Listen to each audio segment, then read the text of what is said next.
नमस्कार। लाइव लगातार से मैं राजलक्ष्मी यहाँ मौजूद हूँ एमजीएम अस्पताल में। मेरे पीछे आपको जो संरचना देखने को मिल रही है वो 100 बेड के बने अस्थायी अस्पताल की है, जो एक वक्त में जमशेदपुर में ही नहीं पूरे पूर्वी सिंहभूम जिले में बल्कि झारखंड में भी काफ़ी सुर्खियों में रहा।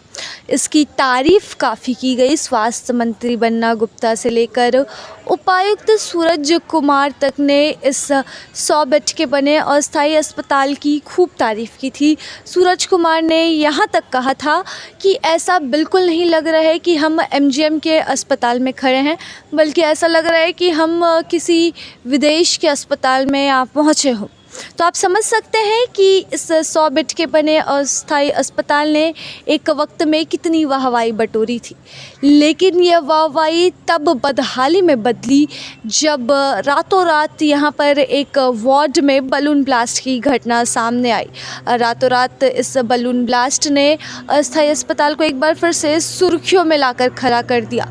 इसके बाद स्वास्थ्य मंत्री बन्ना गुप्ता खुद ही यहाँ पर आए थे और उन्होंने पूरे इस घटनाक्रम को जांच के घेरे में रखा और निर्देश जारी किया गया कि यहाँ पर क्वालिटी की भी जांच की जाए। और काफ़ी सवाल उठाए गए थे कि शायद घटिया क्वालिटी के मटेरियल के इस्तेमाल के कारण ये घटना हुई है। तो कहीं ना कहीं सवालों के घेरे में रहे इस 100 बेड के अस्थायी अस्पताल को जांच के घेरे में भी डाला गया। लेकिन अब तक इस पर क्या कार्रवाई की गई है, क्वालिटी में क्या इशू थी और क्या वजह थी जिसके कारण ये बलून ब्लास्ट हुआ, और क्या आने वाले समय में जब इसका उद्घाटन किया जाएगा और यहाँ कोविड मरीज़ों का इलाज किया जाएगा तो उसके लिए ये पूरी जगह उपयुक्त है कि नहीं, ये अभी भी सवालों के घेरे में है। और जिस तरह से अभी कोविड की तीसरी लहर की संभावना जताई जा रही है, उस हिसाब से कहीं ना कहीं आने वाले समय में ये 100 बेड का अस्थायी अस्पताल इस्तेमाल होने वाला है और बताया जा रहा है कि कुछ दिनों में इसका उद्घाटन भी हो जाएगा। लेकिन उद्घाटन से पूर्व हुई घटना अभी भी सवालों के घेरे में है, जिसका जवाब अब तक नहीं मिल सका है।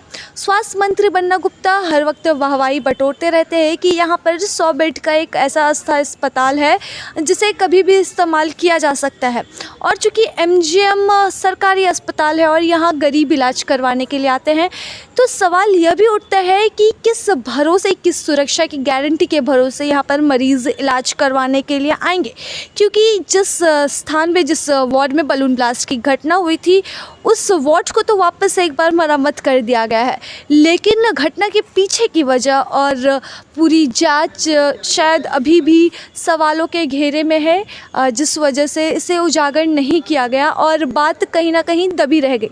लेकिन एक बार जब कोविड की तीसरी लहर का अंदेशा और ओमिक्रॉन की लहर जब एक बार वापस से इंडिया में आ चुकी है, तो अब यहाँ पर तीसरी लहर को देखते हुए यहाँ पर मरीज़ों को क्या सुरक्षा की गारंटी मिलेगी, यह सबसे बड़ा सवाल है, जिसका जवाब शायद स्वास्थ्य मंत्री, जिला प्रशासन और अस्पताल प्रबंधन तीनों में से किसी के पास नहीं है।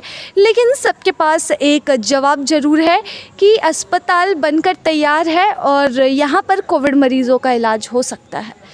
तो किस हिसाब से यहाँ पर मरीज एडमिट होंगे, क्योंकि एक बार जब इतनी बड़ी घटना घट चुकी है और इस बलून ब्लास्ट से आपको बता दूँ कि पूरा वार्ड धराशायी हो गया था और यदि वहाँ पर मरीज़ इलाजरत होते तो वो चोटिल और घायल हो सकते थे। और यहाँ पर सावधानी बरतने वाली बात है कि यहाँ पर पहले से ही भर्ती होने वाले मरीज़ कोविड के पेशेंट होंगे, तो इस पर ज़रूरत है तो जिला प्रशासन को एक बार ध्यान देने की, और जिन सुरक्षा के मानकों की बात की जा रही है और जिन कमियों को उजागर करने की कोशिश है वो की जाए और एक बार इसमें सुधार के साथ इस 100 बेड के अस्थायी अस्पताल का उद्घाटन किया जाए।